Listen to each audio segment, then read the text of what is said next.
हम एक वचन को देखेंगे।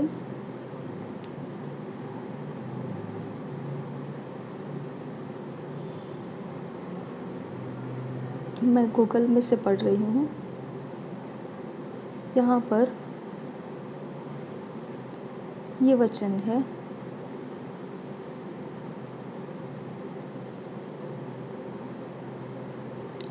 यिर्मयाह 17 अध्याय पहला वचन। यहूदा का पाप लोहे की टांकी और हीरे की नोक से लिखा हुआ है। वह उनके हृदय रूपी पटिया और उनकी वेदियों के सींगों पर भी खुदा हुआ है।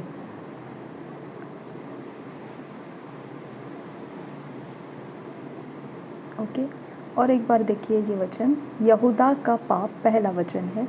यहूदा का पाप यानी यहूदा का पाप लोहे की टांकी और हीरे की नोक से लिखा हुआ है।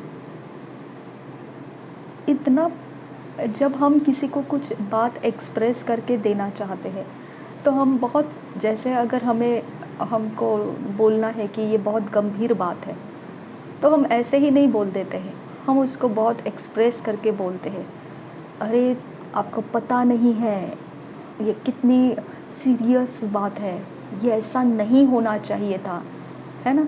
तो हम एक प्रकार से एक्सप्रेशन में डालते हैं उसको, जो सामने वाला इंसान उस एक्सप्रेशन की वजह से उसे समझ पाता है कि जो बोला जा रहा है उसके सीरियसनेस क्या है, ओके, उसकी गंभीरता क्या है। यहाँ पे यहूदा के पाप का गंभीरता बताया परमेश्वर ने कि लोहे की टांकी और हीरे की नोक से लिखा हुआ है। ये गंभीरता बताता है, ओके। लोहे की टांकी और हीरे की नोक, देखो उसका अगर यहूदा का पाप ही लिख कर रखना है तो कहीं पर भी लिख कर रखा जा सकता था, लेकिन उसकी गंभीरता एक विशेष रूप में परमेश्वर ने कहाँ पर लिख कर रखा, कैसे लिख कर रखा, हृदय रूपी पटिया पर लिख कर रखा है, ओके। और उनकी वेदियों के सींगों पर भी खुदा हुआ है, ओके। और हीरे की नोक से लिखा है, लोहे की टांकी और हीरे की नोक से लिखा हुआ है।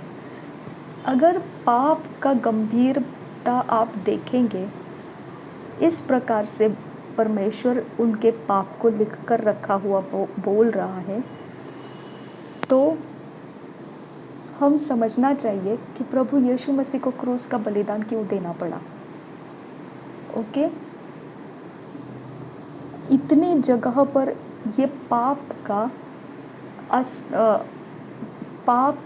किया है, ये बात को लिख कर रखा गया है और हृदय रूपी पटिया पर भी लिख कर दिया है उनके, यानी यहूदा कभी उस गिल्ट को नहीं भूल सकता है कि उसने परमेश्वर के विरोध पाप किया है, ओके। वो उस गिल्ट को चाहे जितना कोशिश करे वो नहीं निकाल सकेगा, क्योंकि परमेश्वर ने उसके हृदय रूपी पटिया के ऊपर लिख दिया है, ओके। अब आप समझ सकते हैं कि यहूदा गया काम से, है ना, यहूदा की वाट लग गई, ऐसे बोल सकते हैं आप। क्योंकि अगर परमेश्वर ने इतना गहराई में उसके पाप लिख कर रखे हैं, तो आप सोचिए, हम एक छोटी गलती कर देते हैं ईमान से जीते हुए, अगर एक छोटी गलती हो जाती है, हम कितनी बार कितने सालों तक उसके बारे में सोचकर याद करके दुख मनाते हैं कि हमसे ये गलती हो गई, हमने ये नहीं करना चाहिए था, लेकिन हमसे हो गया और हमारा अभिषेक कम हो गया, है ना। तो हम कितनी बार हमारे अभिषेक कम होने का वो दर्द याद करते हैं, यानी वो गलती हमारे हृदय रूपी पटिया के ऊपर लिख दी गई है, ओके, और वो हम भुला नहीं पा रहे हैं।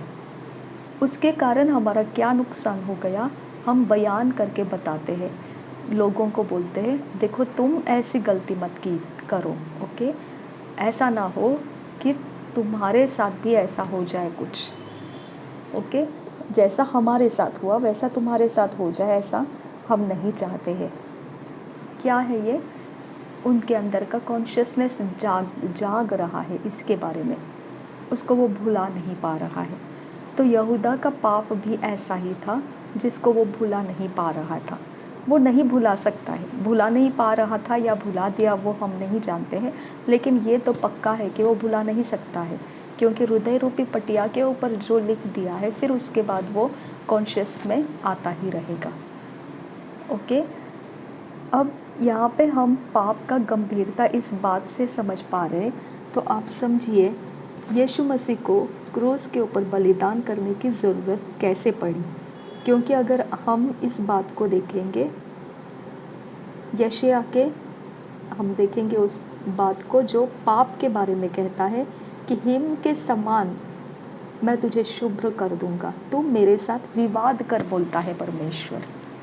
ओके, तू मेरे साथ विवाद कर, मैं तुझे हिम के समान शुभ्र कर दूंगा। यानी अब उस हृदय रूपी पटिया के ऊपर से उस पाप को निकालने वाला भी परमेश्वर ही है, जख्म देने वाला भी परमेश्वर है, दवा करने वाला भी परमेश्वर है। ओके, ये जगह में आप अगर देखेंगे, हम कितने आसानी से बोल देते हैं कि हम प्रभु यीशु मसीह के खून के कारण पापों से आज़ाद हो चुके हैं। हमको बहुत आसान हो गया है। ओके, अब हम जो भी करते हैं वो हमारे शारीरिक दुर्बलता के कारण होता है, और पौलुस बोलता है कि मैं इस दुर्बलता में तब तक रहूँगा जब तक मिट्टी में मेरा शरीर ना मिल जाए, तब तक मैं इस दुर्बलता में रहूँगा। ओके, अब आप ये बात को समझिए, पौलुस भी पाप से झगड़ रहा था। ओके, हम फिर भी उठते गिरते हम प्रभु यीशु मसीह के खून के एडवोकेसी में छुप जाते हैं। वो हमारी तरफदारी करता है, उसके पीछे हम छुप जाते हैं, और हियाव के साथ दोबारा हम परमेश्वर के सामने दया के आसन के पास आ जाते हैं विनती प्रार्थना करने के लिए। ओके, गिल्ट के नीचे दबा हुआ इंसान परमेश्वर से बात नहीं कर पाता है। ओके, क्योंकि गिल्ट के अंदर हमारे साथ हमेशा गिल्ट हमारा सामना करता है और हमें तुच्छ जानता है, हमको हीन भावना देता है, शर्मिंदगी महसूस कराता है, और हमको बोलता है तू लायक नहीं है परमेश्वर के सामने जाने के लिए। ओके, इसके लिए जब हम परमेश्वर के सामने गिल्ट है और सामना करेंगे तो हमको रोना आ जाएगा। पता है क्यों? क्योंकि गिल्ट है मन के अंदर, इसकी वजह से हम परमेश्वर के सामने जाएंगे तो हमको रोना आ जाएगा कि मैं किस मुँह से तुझे बोलूँ कि मैंने पाप किए हैं। हालेलुया, मैं किस मुँह से तुझे बताऊं, बयान करूं कि मैंने क्या क्या गंदे काम किए हैं, मैंने कैसे कैसे काम किए हैं, मैं कैसे बताऊं तुझे। ओके, यहाँ पर आपका हृदय रूपी पटिया जो है वो सामना कर रहा होता है परमेश्वर का। अगर उसने हृदय रूपी पटिया के ऊपर लिखा नहीं होता आपके पाप, तो आपके ध्यान में भी वो कभी आपको दुखी करने के लिए उपज कर नहीं आ सकते थे। आपके कॉन्शियस में वो बार बार आना चाहिए। इसके लिए आपके पाप परमेश्वर आपके हृदय रूपी पटिया के ऊपर लिख कर रखता है, ताकि आपको उसकी दर्द महसूस हो, ताकि उसको आप देखकर दुख हो सके आपको कि आपने परमेश्वर के विरोध कुछ कर रखा है। ओके, ये बात आप समझ जाइए कि परमेश्वर लोहे की टांकी और हीरे की नोक से लिखा हुआ ये कैटेगरी है पाप का। कुछ पाप याकूब की पत्री में लिखा हुआ है, कुछ पाप ऐसे हैं जो मृत्यु के दंड के नहीं होते हैं, और कुछ पाप ऐसे हैं जो मृत्यु के दंड में ले जाते हैं। ओके, सब पाप मृत्यु के दंड के नहीं होते हैं, लेकिन पाप पाप है, वो चाहे मृत्यु में लेकर जाए या ना जाए। इतना ही नहीं, प्रभु भोज के वक्त भी हमको बोला है, गलत तरीके से आप प्रभु भोज लेंगे तो आप बीमार हो सकते हैं, परेशानी में पड़ सकते हैं, आपके शरीर दुर्बल हो जाएंगे और आप मृत्यु में भी जा सकते हैं, है ना। इसके लिए हम इस बात को समझने की ज़रूरत है, हमारा शरीर व्यवस्था के नीचे नहीं है, निश्चित नहीं है। ओके, व्यवस्था में जो बोला गया है उसके अनुसार हमारा न्याय नहीं होने वाला है कि तुमने ये किया इसके लिए तुम्हारा ये हो जाएगा, तुमने वो किया इसके लिए तुम्हारा वो हो जाएगा। व्यवस्था के अधीन नहीं है हम। परमेश्वर क्या बोलता है कि मैं दया चाहता हूँ, बलिदान से ज़्यादा दया चाहता हूँ। अच्छा होता, भला होता कि तुमने इसको समझ लिया होता। इंग्लिश में बोला है ऐसा कि अच्छा होता कि तुमने इसका अभ्यास किया होता, स्टडी किया होता और तुम समझ सके होते इसको। ओके, तो हम बहुत अच्छे से इस बात को समझ लेते हैं कि परमेश्वर दंड देने वाला परमेश्वर है और हम अपने आप को पूरी तरह से उस तरफ लेकर जाने की कोशिश करते हैं, मैं बेगुनाह हूँ। ओके, मुझ पर गुनाह नहीं है, मैं तो बेकसूर हूँ, मुझ पर कसूरवार नहीं है मैं। ओके, क्योंकि व्यवस्था के अनुसार कसूरवार ठहराया जाता है, गुनहगार ठहराया जाता है, लेकिन मैं व्यवस्था के नीचे नहीं हूँ, इसके लिए मैं दया के नीचे हूँ, अनुग्रह के नीचे हूँ। तो अब मुझ पर परमेश्वर न्याय नहीं करेगा, बल्कि मुझे रास्ता देगा कि मैं बदल जाऊं और मेरा जीवन परमेश्वर चाहता है उस तरीके में मैं जीना शुरू कर दूं। ओके, इसका मतलब ये नहीं है कि परमेश्वर ने आपके हृदय रूपी पटिया के ऊपर जो गिल्ट फीलिंग डाल कर रखा है, जो आपको बार बार कॉन्शियसनेस में ऊंचा होकर आता है और आप उसको देखकर दुखी हो जाते हैं और इसके लिए आप प्रार्थना नहीं करते हैं परमेश्वर से, क्योंकि आप जानते हैं कि आपकी ये गलती है तो आपकी प्रार्थना क्या सुनी जाएगी। इसके लिए परमेश्वर आपके कॉन्शियस में, आपके हृदय रूपी पटिया पर पाप लिखा हुआ नहीं है। ओके, क्यों लिखा है पाप हृदय रूपी पटिया के ऊपर? क्यों आपको गिल्ट फील होने के लिए रखा है? ताकि आप उस बात को परमेश्वर के सामने बयान करें, ताकि परमेश्वर आपको अनुग्रह देगा, आपको उस गलती से बाहर लेकर आएगा। वो गलती ना करने वाला बुद्धि, ज्ञान, समझ का आत्मा परमेश्वर आपके अंदर रखेगा। जब तक परमेश्वर का आत्मा आपके अंदर नहीं आता है, गलती ना करने वाला आत्मा जब तक नहीं आता है, तब तक आप भरोसा नहीं दे सकते हैं कि आप गलती नहीं करेंगे। ओके, इसके लिए हमेशा ये बात को आप ध्यान रखिए कि गिल्ट फील करना, और हम बार बार ऐसे बोलते हैं कि वो समय ऐसा था कि मैंने अपना अभिषेक खो दिया, वो समय ऐसा था कि मुझे अभिषेक की घटी होने लगी थी, वो समय ऐसा था, वो समय वैसा था। ओके, हम बहुत बोल लेते हैं ऐसा। अब यहाँ पे यही बात को समझना है कि हम बोलते समय हमको ये भी याद रहना है कि परमेश्वर ने दया के आसन से हमारी सुनी उस घटी को परमेश्वर ने जानते हुए माफ़ किया, क्योंकि हम शरीर में दुर्बल हैं। जानते हुए उसने माफ़ किया और 7 से 70 बार हमको माफ़ी देने के लिए परमेश्वर तैयार है। उसके कारण हमने उस गिल्ट फील से अब बाहर आना है और हमने परमेश्वर ने हमको किस प्रकार का बदलाव किया है, उस बदलाव के ऊपर अब हमने अपना कॉन्शियसनेस रखना है। ओके, हमारा होश उस बदलाव के ऊपर आना चाहिए। ओके, अब वो बदलाव किसने लिखना है हमारे हृदय रूपी पटिया के ऊपर? परमेश्वर ने लिखना है।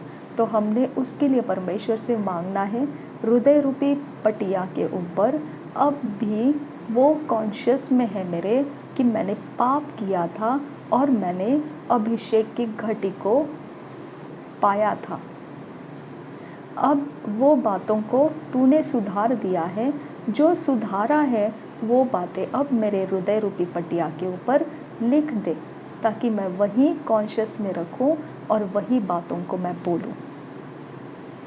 ठीक है, तो आपका कॉन्शियसनेस क्यों आपको इस प्रकार से दिखाता है, आप समझ गए। अब गिल्ट फील आपको क्यों आता है, आपके गलती का, ताकि आप परमेश्वर को वो बयान कर सके और उसका सामना कर सके, ताकि परमेश्वर उसको माफ़ करे और आपको सही काम करने का रास्ता दे सके। आमीन। ये मरते दम तक होते रहने वाला है, इसके लिए गिल्ट कॉन्शियस में जीने की ज़रूरत नहीं है। आमीन। अब हम देखेंगे उसके बाद एक जगह में और एक चीज़ परमेश्वर यहाँ पर बताता है। यहोवा 5 वचन, यहोवा यों कहता है, श्रापित है वह पुरुष जो मनुष्य पर भरोसा रखता है और उसका सहारा लेता है, जिसका मन यहोवा से भटक जाता है। अब्राहम को आशीष देने वाला आशीष पाएगा, ओके, और अब्राहम को श्राप देने वाला श्रापित होगा, ऐसा परमेश्वर का वचन कहता है। और परमेश्वर खुद अगर श्राप देने के लिए उठ गया तो कौन सही है, कौन गलत है, कि कौन न्याय करेगा हमारा। हालेलुया। ओके, तो यहाँ पे इज़राइलियों को नहीं बोला है उसने मनुष्य को बोला है, यानी ये जनरल है। यहाँ पे परमेश्वर ने जनरली मनुष्य के लिए कहा। एक साधारण इंसान अगर कोई भी इस पृथ्वी के ऊपर है और अगर वो मनुष्य के ऊपर अपना सहारा ढूंढे, वो बोले और उसके पीछे जाए और उसके दिशाओं के ऊपर अपने काम सफल होने की कोशिश में लगा रहे, उसके हाथ पांव जोड़कर वो उसको मनाते रहे कि तू मेरा काम कर, ओके, या तू मुझे ये चीज़ दे दे, ओके, या तू मेरे लिए कुछ तो कर, उसके मन को वो तोड़ने की कोशिश करता रहेगा। वो पत्थर रूपी मन वाला इंसान को वो तोड़कर उसमें जो दया का झरना होता है वो खोलने की वो याचना करता रहेगा, गिड़गिड़ाता रहेगा। तो यहाँ पे परमेश्वर क्या बोलता है कि ऐसा करने वाला मनुष्य श्रापित रहेगा। अगर मसीही इस प्रकार से लोगों को हाथ पांव जोड़कर गिड़गिड़ाने लगेंगे तो परमेश्वर बोलता है कि वो इंसान फिर श्रापित रहेगा। हालेलुया। मसीही कभी भी किसी के सामने नहीं झुकना है, ओके। अगर कोई आपको इनकार करता है आप उसको रिक्वेस्ट कर सकते हैं, लेकिन हाथ पांव जोड़कर उसके सामने नमन करके, उसको खुश करके, उसके मन को जीतने की कोशिश करके, उसके अंदर से अपने लिए दया को उपजाने के लिए उसको किसी भी प्रकार से प्रेशराइज नहीं कर सकते हैं, नहीं कर सकते हैं। अगर ऐसा कर रहे हैं तो इसके पीछे का सीक्रेट क्या है कि हमको उसके ऊपर भरोसा है कि वो हमारा काम कर सकता है। हालेलुया। तो हम क्या बन जाएंगे, हम श्रापित अवस्था के असर को काटेंगे। माय डियर फ्रेंड्स, हम श्रापित नहीं होंगे लेकिन हम श्रापित अवस्था के असर को काटेंगे, क्योंकि वो एरिया ऑफ लाइफ परमेश्वर ने हमारे लिए नहीं रखा है, मसीहियों के लिए वो नहीं रखा है, ओके।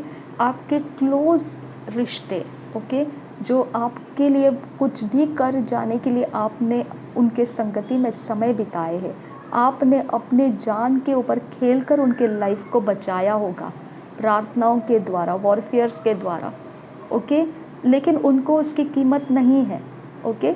आपने उनके लिए सब कुछ गवा दिया होगा, ओके। उनके जो दुश्मन थे, उस स्पिरिट्स आपके साथ फाइट करने के लिए आए होंगे, आपने उतनी फाइट को पूरा करके अपना नुकसान कर लिया लेकिन उनके लाइफ को बचाए रखा, ठीक है। अब वही लोग जब आपके समस्या आ जाती है और आपके लिए कुछ कर देते हैं तो बड़ा एहसान कर दिया आपके ऊपर, हालेलुया। और वो इस प्रकार से फिर आपकी ज़रूरत के वक्त में आपको उनके सामने हाथ जोड़कर गिड़गिड़ाना पड़ेगा, उनके सामने आप उनके मन को जीतने वाली बात करना पड़ेगा, रोना पड़ेगा। आप अगर उनके सामने एक कीड़े मकोड़े की तरह रेंगते हुए उनके सामने गिड़गिड़ाते रहोगे और देखोगे कभी इनका मन आपके लिए खुल जाए और आपके ऊपर वो फेवर करे, तो परमेश्वर कहता है तुम्हारे ऊपर श्रापित इंसान का असर आ जाएगा, चाहे आप मसीही हो। ये कौन सा असर है देखिए, 6 वचन में बोला है, वह निर्जल देश के अधमुए पेड़ के समान होगा और कभी भलाई न देखेगा। वह निर्जल और निर्जन तथा लोन छाई भूमि पर बसेगा। ओके, आपको दिखाई दिया। सबसे पहला, वह निर्जल देश के अधमुए पेड़ के समान होगा, ना घर का ना घाट का, इस प्रकार का अधमुए पेड़ के समान, ना बढ़ रहा है ना घट रहा है, स्टैग्नेंट हो चुका है। ओके, उन्नति नहीं दिख रही है। निर्जल देश, कभी भी हरियाली नहीं रहती है, वहाँ पर रूखापन रहता है, वहाँ कोई वैकेशन मनाने नहीं जाता है, उसके शांति में उसके पास कोई आराम करने के लिए नहीं जाता है। ओके, जो निर्जल भूमि होती है वहाँ कोई आराम करने नहीं जाता है, कोई हॉलीडेज़ मनाने के लिए निर्जल देशों में नहीं जाता है। ओके, जहाँ पर जल है, झरने हैं, पानी है, जहाँ पर हरियाली है, सुख शांति, वहाँ पर ठंडा है, लग्जरियस लाइफस्टाइल है, वहाँ पर लोग जाते हैं। ओके, धूप से, कड़कती धूप के नीचे झुलसा देने वाली ऐसे डेजर्ट एरिया, ओके, रेगिस्तान जैसा, वहाँ पर कोई हॉलीडे मनाने के लिए नहीं जाता है। हालेलुया।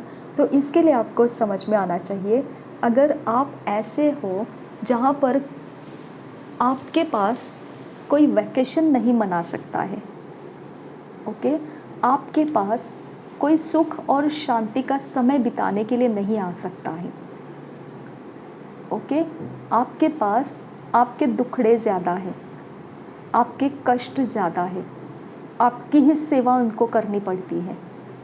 ओके, आप इतने टूटे हारे पड़े हुए हैं कि उनको अपना वैकेशन तो दूर की बात है, लेकिन आपका बोझ उनको उठाना पड़ता है।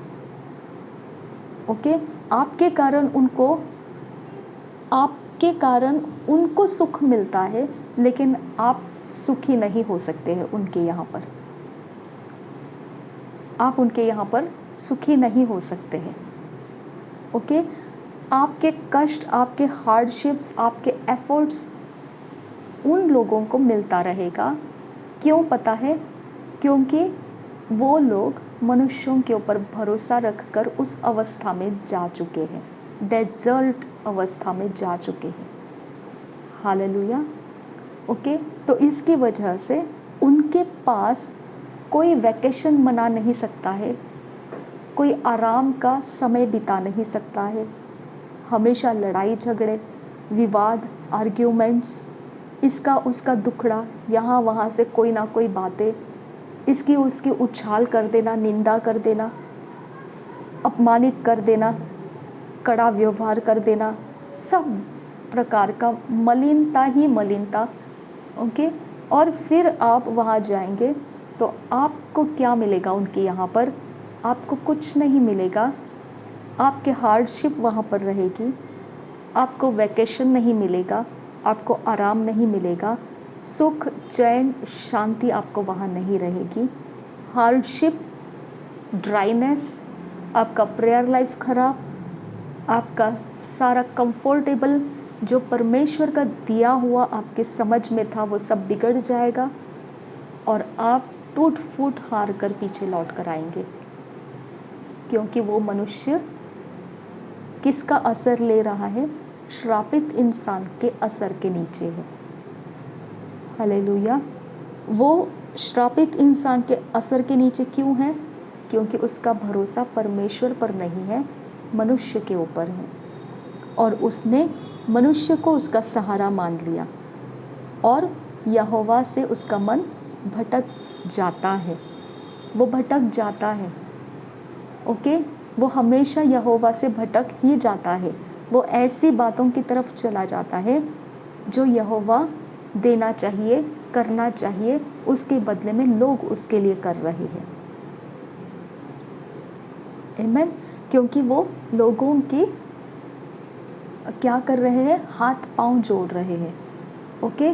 उनको वो ईश्वर जैसा मानकर उनका पीछा कर रहे हैं, ओके, कि वो मेरे लिए कुछ करे, वो मेरे ऊपर तरस खा ले, वो मेरे ऊपर दया कर दे, वो अपना भंडार खोल दे, वो अपने खत्ते मुझे मेरे लिए खोल दे, वो अपने अच्छी ब्लेसिंग्स को मेरे लिए खोल दे, वो मेरे लिए आराम की जगह खोल दे। वो कर सकते हैं क्योंकि मैं देख रहा हूँ, मैं देख रही हूँ, उनके पास है, वो मुझे दे सकते हैं। वो क्यों नहीं दे रहे? वो मुझे देना चाहिए, वो मुझे करना चाहिए, वो मुझे मिलना चाहिए, वो मेरे बारे में होना चाहिए, वो मुझे फेवर करना चाहिए। अब आपको क्या लग रहा है? सब कुछ वो इंसान आपका ईश्वर है। आपका मन यहोवा से भटक गया। हालेलुया। तो ये अवस्था आपकी हो जाएगी, निर्जल देश के अधमोए पेड़ के समान हो जाएंगे। आपकी सेवा लोगों को करनी पड़ेगी, आपका उठना बैठना उनको उठाना पड़ेगा, आपके लिए वो सुख और शांति का कष्ट करेंगे, आपके लिए वो सब कुछ करेंगे और वो खुद आशीषित नहीं होंगे।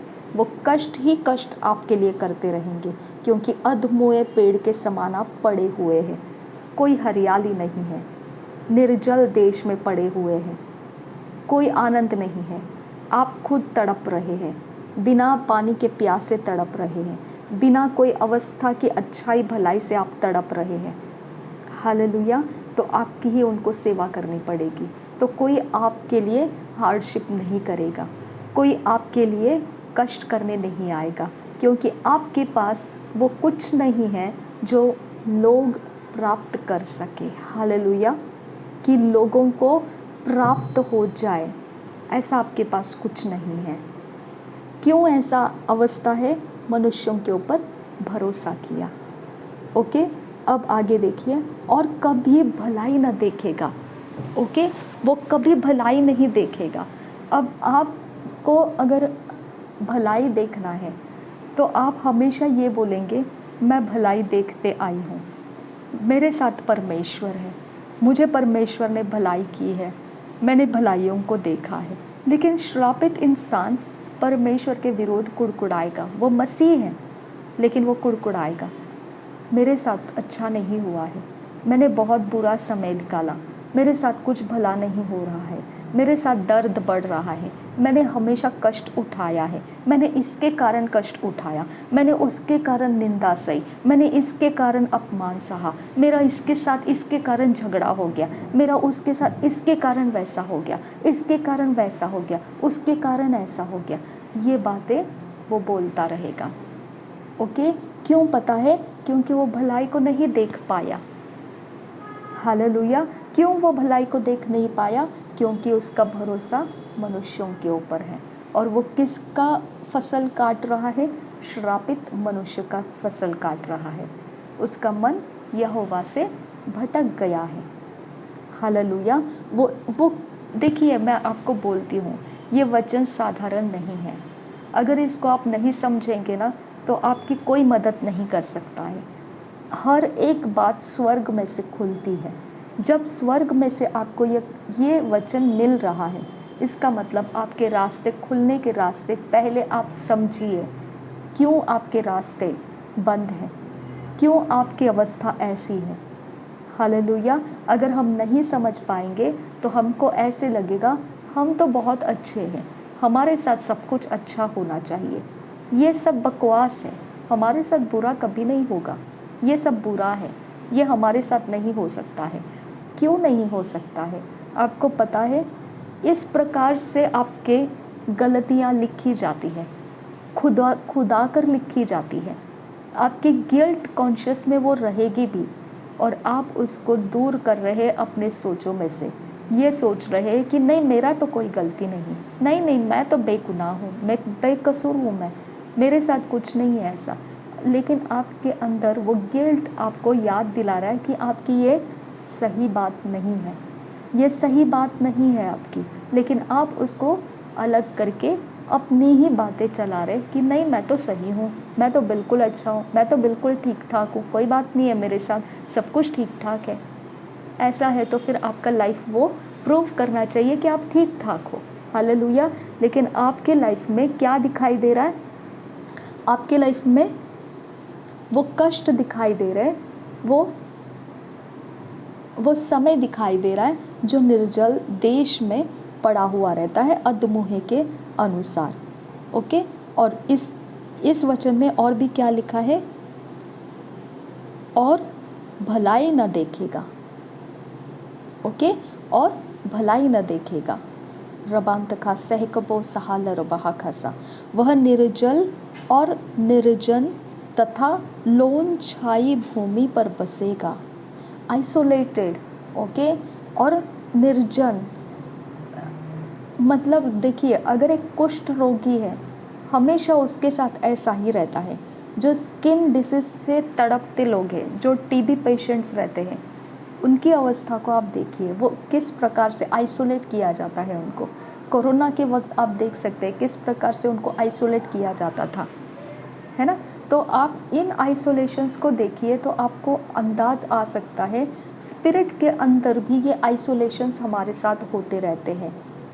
ओके, देखिए, परमेश्वर आइसोलेटेड इंसान को नहीं बनाया, उसने मनुष्यों को पृथ्वी पर भर जाने के लिए बोला है। ओके, इसके लिए शैतान इस प्रकार से काम कर रहा है कि वो पृथ्वी को ऐसे मनुष्यों से भर रहा है कि वो मनुष्य उसके सेवकाई में लग जाएंगे, परमेश्वर के आज्ञा के अनुसार पृथ्वी को नहीं भरेंगे। ओके, इसके लिए wrong decisions, wrong marriages, wrong समय पर रॉन्ग चीज़ें हो जाना, ये सारी चीज़ें अब हो रही है। हम देखते ही रहते हैं, कितने सालों से, पीढ़ियों से ऐसी गलत बातें हम देखते ही आ रहे और पृथ्वी को हम भरते हुए देख भी रहे हैं। ओके, तो इस प्रकार से हम अगर देखेंगे तो ये सारी चीज़ें जो परमेश्वर की ओर से है, वो हमको उजियाला है, वो हमको मार्गदर्शन करता है, वो हमको बताता है कि हम कौन सी जगह पर पड़े हुए हैं। ओके, स्पिरिचुअल में ये आइसोलेशन, स्पिरिचुअल के अंदर से हमको देखना है कि ये सारी चीज़ें, अगर आइसोलेशंस हमारे प्राण के अंदर बैठा हुआ है, अगर हम किसी भी प्रकार से कोई इस प्रकार का जीवन जी रहे हैं जो इस वचन को साबित करता है कि ये मेरे अंदर हो रहा है, तो आप निश्चित निश्चित निश्चित हो जाइए, ये असर है जो श्रापित मनुष्य के लिए होता है और उसका कारण परमेश्वर ने यहाँ पर दिया है। आपका कारण ये है, मनुष्यों के ऊपर आपने भरोसा रखा, उसके हाथ पांव जोड़े, उसके पीछे पीछे दौड़े, उसको विनती करने लगे, उसको ईश्वर मानते हैं, उस प्रकार से आप उसके मन को खोलने की, फेवर को खोलने की ढूंढने लगे, किस प्रकार से आप उसके मन को जीत ले।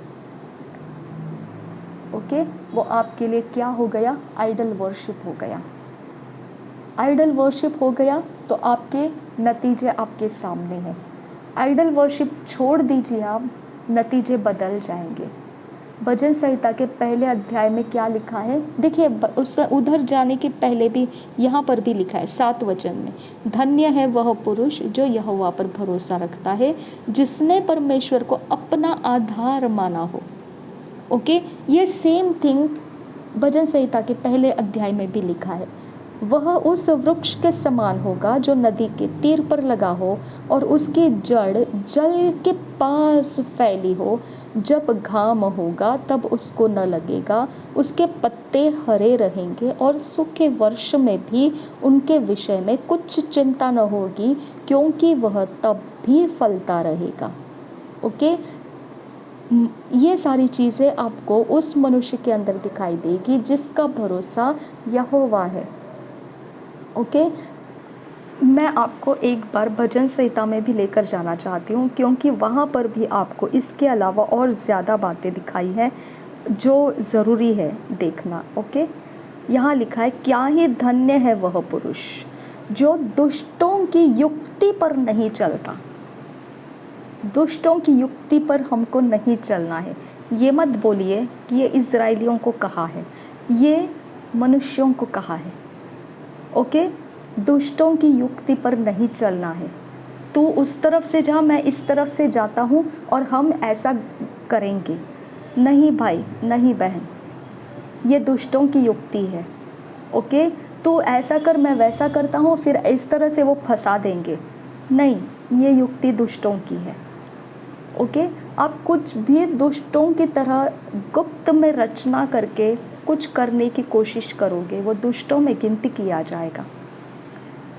प्रोवर्ब्स में नीति वचन में लिखा है ऐसा, तेरा पड़ोसी तेरे कारण सुरक्षित महसूस करे। हालेलुया, मेरे कारण मेरा पड़ोसी सुरक्षित महसूस करना चाहिए। ओके, यानी मेरे संगति में जो है वो इंसान मेरे कारण खुद को सुरक्षित मानना चाहिए। ऐसा मेरा कैरेक्टर होना चाहिए।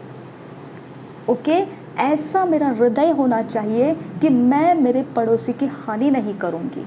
ओके, मेरे संगति में बैठे हुए को मैं हानि नहीं करूँगी, मेरे संगति में चलने वाले को मैं हानि नहीं करूँगी, मेरे संगति में आते जाते लोगों को मैं हानि नहीं करूँगी। ओके, मेरे संगति में उठने बैठने लोगों को मैं हानि नहीं करूँगी। ओके, जो मुझे पहचानते हैं लोग, मैं उनकी हानि नहीं करूँगी। ओके, उनके अंदर ये विश्वास रहना चाहिए। तो आपका कैरेक्टर, आपका चरित्र दुष्टों की युक्ति पर चलने वाला नहीं है। अगर लोग मेरे पास आकर बोलेंगे कि आप ऐसे ऐसे कीजिए ताकि उस इंसान का इस प्रकार से कुछ बिगड़ जाएगा, या उसको हम ऑफेंड करेंगे, या उसे हम ठोकर लगा देंगे, या उसको हम यहाँ से भगा देंगे, या उसको हम इस प्रकार से फंसा लेंगे, या उसको हम ऐसा, तो ये सारी चीज़ें अगर मैं दूसरों की सुनकर किसी के लिए कर दूं तो मैं दुष्टों की युक्ति पर चल चुकी हूँ। हालेलुया। अब दुष्टों की युक्ति पर चल गए हो और फिर आप कहोगे कि आपके लाइफ के बखेड़े कहाँ से आ रहे, तो आपने युक्ति को सुना क्यों? हालेलुया। तो बखेड़े रहेंगे। आप इस प्रकार से अपने चरित्र को साफ कीजिए, आपके बखेड़े भी कम हो जाएंगे। ये सच्चाई है, ये व्यवस्था के नीचे वाली बातें नहीं हैं, ये मनुष्यों के लिए परमेश्वर ने बोली हुई बातें हैं। ओके, यहाँ पर क्या लिखा है? पापियों के मार्ग में खड़ा होता, और न तो वो पापियों के मार्ग में खड़ा होता और न ठट्ठा करने वालों की मंडली में बैठता है। ओके, पापियों के मार्ग में भी खड़ा नहीं होना है। अब पापियों के मार्ग कौन से होते हैं? जो हृदय के अंदर कुटिल मार्ग है, उनके पास कड़वी जड़ है उनके पास। ओके, जो कड़वी जड़ में है वो क्या देगा आपको? कड़वी जड़, कड़वी बातें देगा। ओके, वो ऐसी ही बातें देगा जो प्रभु यीशु मसीह को शोभा नहीं देता है। ओके, अगर आप उसकी बात को, आप अपने चरित्र को बना देंगे उसकी बात को लेकर, तो आप पापियों के मार्ग में खड़े हो चुके हैं। उनके चरित्र को हमने नहीं बनना है। ओके, पूरी दुनिया में पौलुस कहता है, अगर मैं कहूँ कि ये नहीं करना, वो नहीं करना, तो आपको दुनिया के बाहर जाना पड़ेगा, क्योंकि ये सब पापियों की दुनिया है, उसके अंदर पाप होते रहते हैं। आप उनसे दूर रहने के लिए बोलूँ तो आपको दुनिया छोड़कर बाहर जाना पड़ेगा। ओके, इसके लिए पौलुस ने भी बोला कि वो बातें जो परमेश्वर के सामने शोभा नहीं देती है, ऐसी बातों से आप वंचित रहो, उससे दूर रहो, उसको त्याग दो। ओके, सैक्रिफाइस कर दो। आपका मनपसंद होगा, फिर भी आपको सैक्रिफाइस कर देना है, क्योंकि परमेश्वर में रहने वालों को वो शोभा नहीं देता है। आप कर सकते हैं, आपके पास टैलेंट है, आप हुनर है, आपके पास कला है आपके पास, लेकिन आप इस्तेमाल मत कीजिए, क्योंकि वो टैलेंट परमेश्वर के सामने शोभा नहीं देता है। ओके, आप बोलेंगे नहीं, ये तो मेरा टैलेंट है, परमेश्वर ने मुझे दिया है। आपको क्या पता है वो टैलेंट परमेश्वर ने दिया है या नहीं? इसके बारे में आप न्याय मत कीजिए। ओके, वचन के अनुसार देखिए, क्या ये करने से शोभा देता है परमेश्वर का चरित्र बोलकर आप पहचाने जाओगे इसमें से? तो कीजिए। अगर परमेश्वर का चरित्र पहचाने नहीं जाते हैं आप में, तो ऐसे कुछ काम मत कीजिए। ओके, अब दूसरी बात यहाँ पर ठट्टा करने वालों की मंडली में वो नहीं बैठता है। ओके, अब ये सारी चीज़ों को अगर मैं बोलते बैठूंगी तो ये सारी चीज़ों को शारीरिक काम कहते हैं। आपको शारीरिक काम तो वचन में लिखा है गलतियों के पत्री में, शारीरिक काम तो खुले पड़े हैं, उघाड़े रखे गए हैं। आप आत्मा के फल को लाइए। ओके, यानी कि शारीरिक कामों का बयान करते बैठने की अब ज़रूरत नहीं है। वो जीवन हम जी चुके हैं, हम जीते हुए आए हैं। अभी भी हमारे रिश्तेदार, हमारे लोग, इस आड़ोस पड़ोस के लोग कोई ना कोई ऐसे होते ही है जो इस प्रकार के शारीरिक कामों में हमको देखने को मिलते हैं। तो ये शारीरिक काम को बयान करते बैठने में कोई अर्थ नहीं है। इसके बदले में हमको क्या करना है, यहाँ पर क्या लिखा है, परंतु वह तो यहोवा की व्यवस्था से प्रसन्न रहता है और उसकी व्यवस्था पर रात दिन ध्यान करता रहता है। ये ध्यान करने की वजह से उसका चरित्र बन जाता है। ओके, अगर आप रात दिन परमेश्वर के वचन पर ध्यान करते हुए जीते हुए आए हो, आपका चरित्र ऐसा पावरफुल, तेज, तीखा परमेश्वर का बन चुका है कि आपको देखने वाला कभी धोखा नहीं खाएगा कि आप परमेश्वर की संतान हो, ये वो पहचान ही जाएगा। हालेलुया। क्यों पता है? क्योंकि वो एक फ्रेग्रेंस बन जाता है हमारे लाइफ के अंदर। हालेलुया। वो फ्रेग्रेंस हमारे अंदर इसीलिए बन जाता है क्योंकि हम दिन और रात उसके बारे में मनन करते रहते हैं। हम अपने कामकाज में भी उसको मनन करते हैं, अपने सारे डिसीशंस में उसको मनन करते हैं, अपने व्यवहार व्यापारों में उसको मनन करते हैं कि हम ये परमेश्वर को शोभा देता है तो हम करेंगे, नहीं देता है तो हम नहीं करेंगे। यहाँ पे हमारा फ्रेग्रेंस, हमारा चरित्र बन जाता है वो।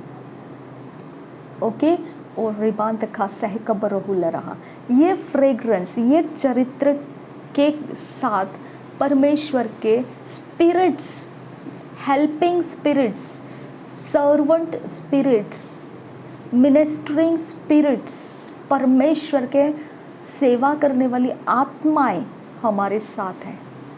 ये फ्रेग्रेंस के कारण अगर रात दिन आप परमेश्वर के वचन के ऊपर मनन करते हैं तो ये स्पिरिट्स हमारे साथ हैं। हालेलुया। ये स्पिरिट्स 100% हमारे साथ हैं। उसके बाद जब हम प्रार्थना करते हैं तो वॉरफेयर एंजल्स हमारी ओर से आ जाते हैं, गार्डियन एंजल्स हमारे लिए आ जाते हैं। ओके, हम जहाँ कहीं पर भी हो परमेश्वर को पुकारते ही हमारे जवाब निकल आ जाते हैं। हालेलुया। ये सारी बातें क्यों होता है, कैसे होता है? क्या आप बहुत अच्छे हो इसके लिए? नहीं, आप परमेश्वर को पहला स्थान दिए।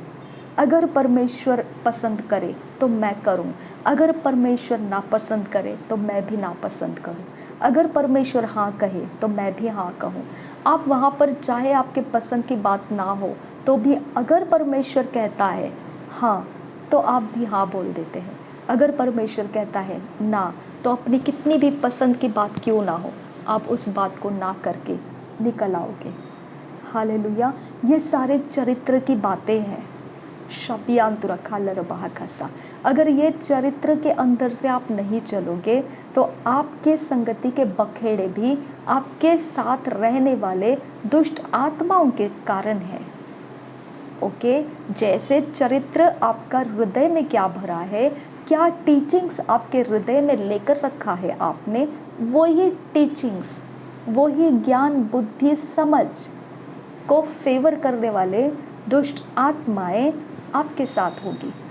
अगर आपने धन्य पुरुष के समान परमेश्वर के वचन पर मेडिटेट किया डे एंड नाइट तो वही मिनिस्टरिंग स्पिरिट्स आपके साथ आएगी।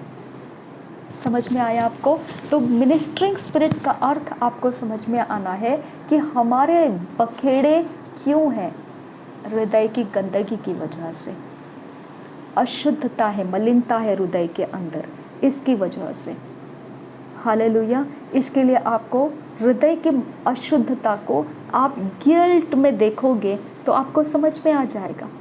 आप गिल्ट को इग्नोर कर दोगे तो आप मलिनता में ही जीते रहोगे, बखेड़े भी वैसे ही जीते रहेंगे।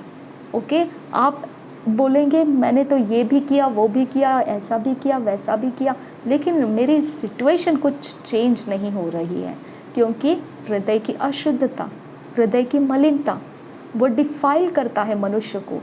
यीशु मसीह ने बोला है जो हृदय में से निकलता है वो मुंह से निकलता है। हृदय के अंदर क्या भरा पड़ा है वही मुंह से आ जाता है और वही मनुष्य को डिफाइल कर देता है।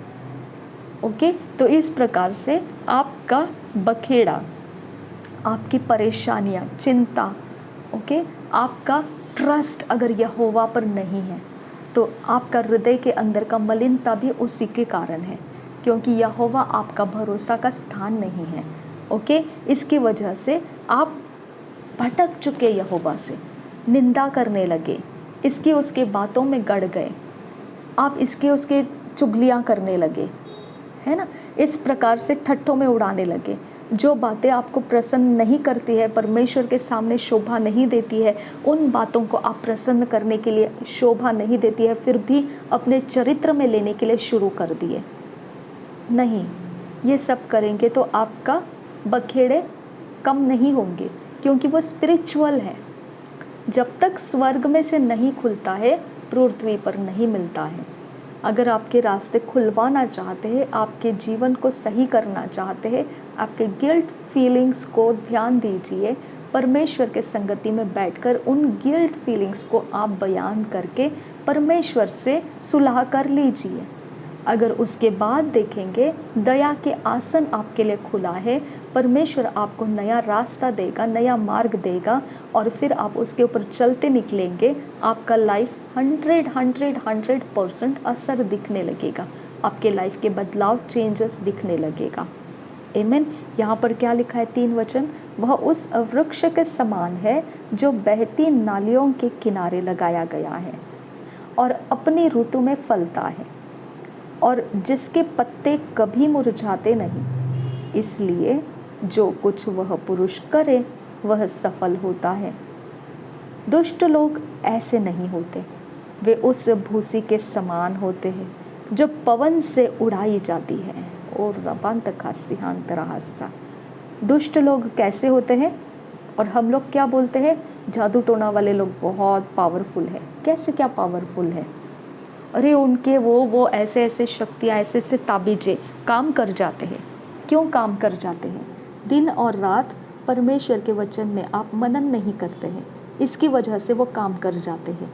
जिधर दिन और रात परमेश्वर के वचन का मनन होता रहेगा, दुष्ट लोगों के असर उनको नहीं पार कर पाते हैं। ओके, क्यों पार नहीं कर पाते हैं? क्योंकि बच निकलने के रास्ते परमेश्वर देता है उनको। ओके, उजियाले में उनको दिखाता है दुष्ट लोग क्या कर रहे हैं। वो पहले से ही पहचान जाते हैं आने वाला समय क्या है, और वहाँ वो जब प्रार्थना करते हैं वो भूसी के समान दुष्ट लोगों को उड़ा देते हैं, उनके आत्माओं को पवन के जैसा उड़ाया जाता है। ओके, इस कारण दुष्ट लोग अदालत में स्थिर न रह सकेंगे। कौन सी अदालत में? जहाँ पर हमारी प्रार्थना पहुँचती है, वहाँ पर वो एक्यूजेशंस लेकर जाते हैं। ओके, वो हमारे गलती गुनाहों को लेकर जाते हैं, वहाँ पर वो स्थिर नहीं रह सकते। जब हम यहाँ पर परमेश्वर को माफ़ी मांगते हैं और हमारे रास्ते बदलने की विनती करते हैं, वहाँ दुष्ट लोगों का स्थिर नहीं रह सकते हैं।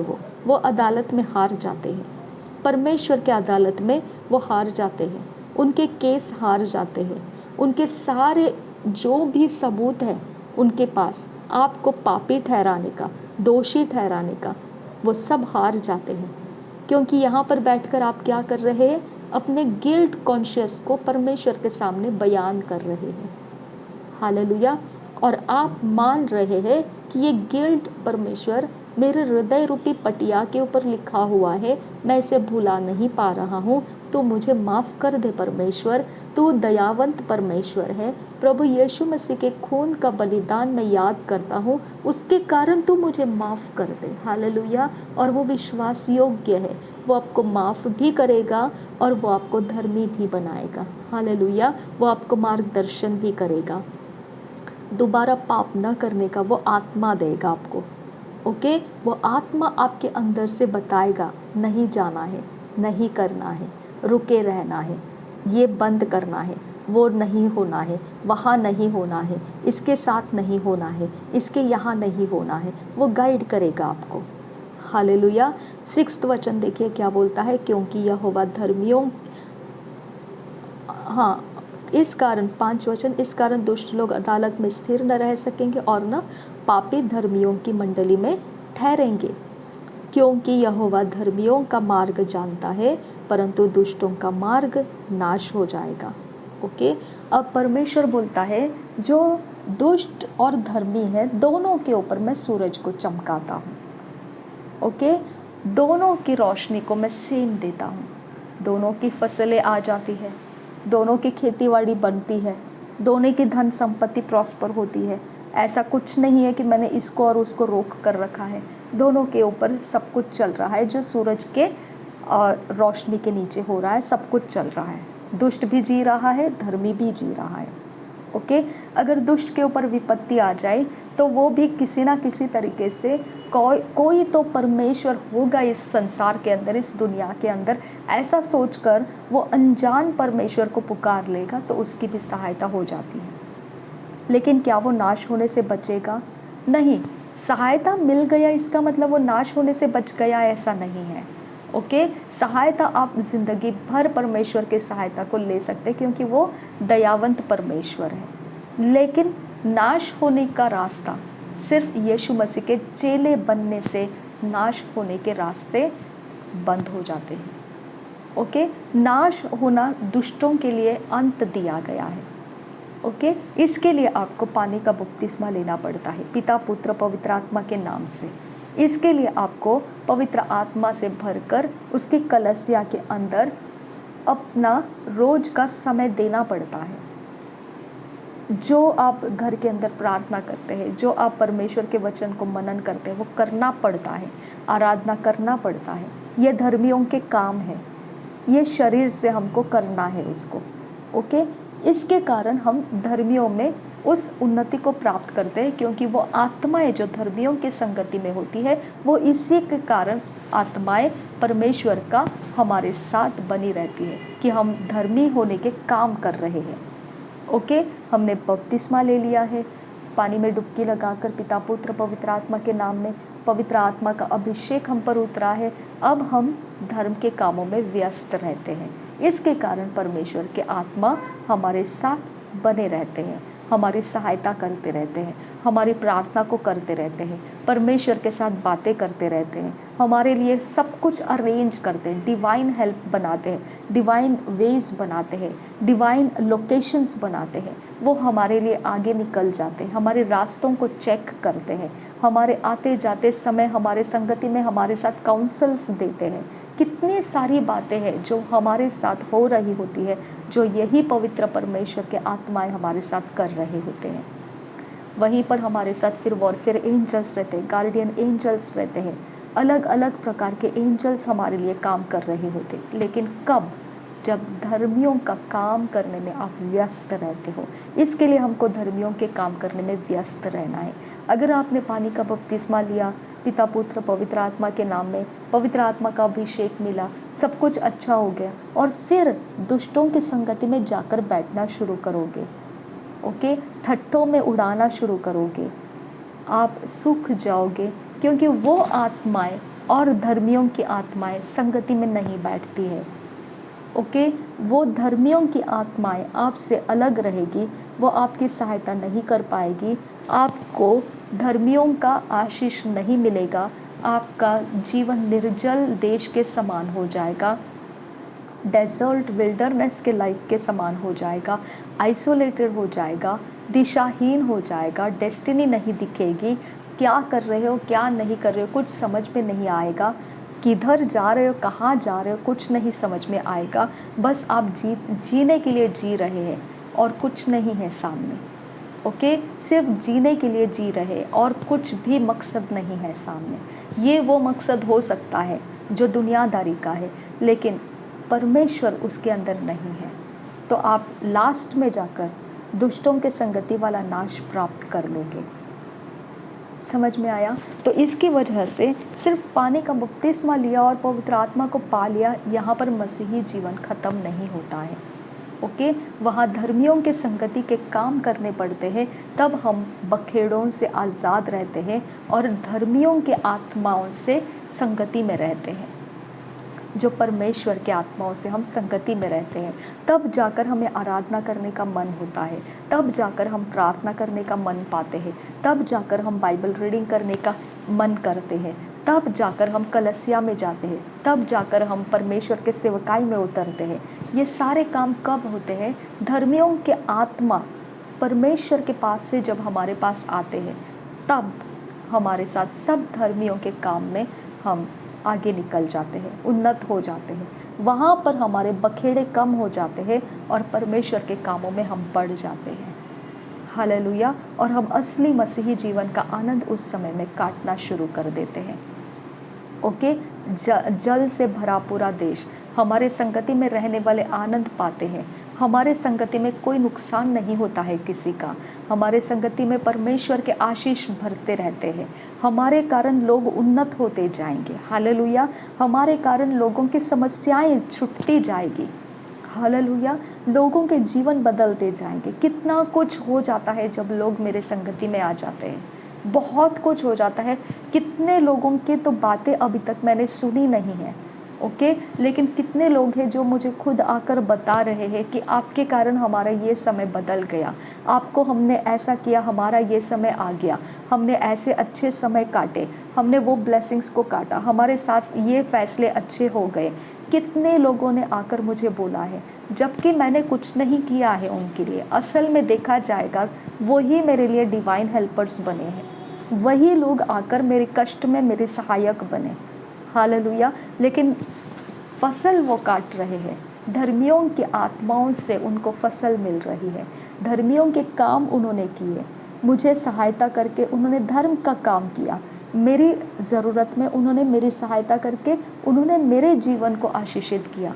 लेकिन मैं प्रभु की सेवा कर रही हूँ तो परमेश्वर ने धर्मियों के आशीष उनको दिए। हालेलुया। तो इस प्रकार से परमेश्वर ने उनको फलवंत किया, प्रतिफल दिया। आप समझिए, अगर निर्जल देश में पड़े हो आप, कुड़कुड़ाने वाली अवस्थाओं में पड़े हो आप, ओके, आपको लगता है कि मेरे कारण आपका नुकसान हो गया है, आपको लगता है कि मेरे कारण आपका निंदा हो गया है, आपको बहुत बखेड़ा सहना पड़ रहा है, मेरे कारण हो गया है, अगर आप ये कह रहे हो तो मैं प्रॉब्लम में नहीं हूँ, प्रॉब्लम में आप हो, क्योंकि मेरे कारण कोई भी अभी तक सूखा नहीं पड़ा है। हालेलुया। मेरे कारण मैं आपको मैं बोलने की ज़रूरत नहीं है, मेरे बारे में लोग ही आपको बताएंगे। मैंने इस बात को इतना ही समझा है कि उनको मैंने नहीं बोला, उनको परमेश्वर ने बताया। मैंने कुछ नहीं बोला उनको कि मेरे कारण नहीं, वो अपनी तरफ से आकर बोल रहे। मैंने उनको सिर्फ परमेश्वर का वाणी बताया, अगर तुमने मेरे लिए ये भलाई किया है, निश्चित है परमेश्वर तुमको डबल फोल्ड्स देगा। मैं ये बोल चुकी हूँ, अद्भुत कुछ करेगा जो आप समझे नहीं हैं अभी तक, ऐसा कुछ कर देगा। और वो होता गया उनके लाइफ में। आमीन। आप समझिए, अगर आप बोल रहे हैं कि मेरे कारण आपका नुकसान हो गया है, आपको अपने विश्वास को जांचने की ज़रूरत है, कौन सी ज़मीन पर आप पड़े हुए हो। हालेलुया।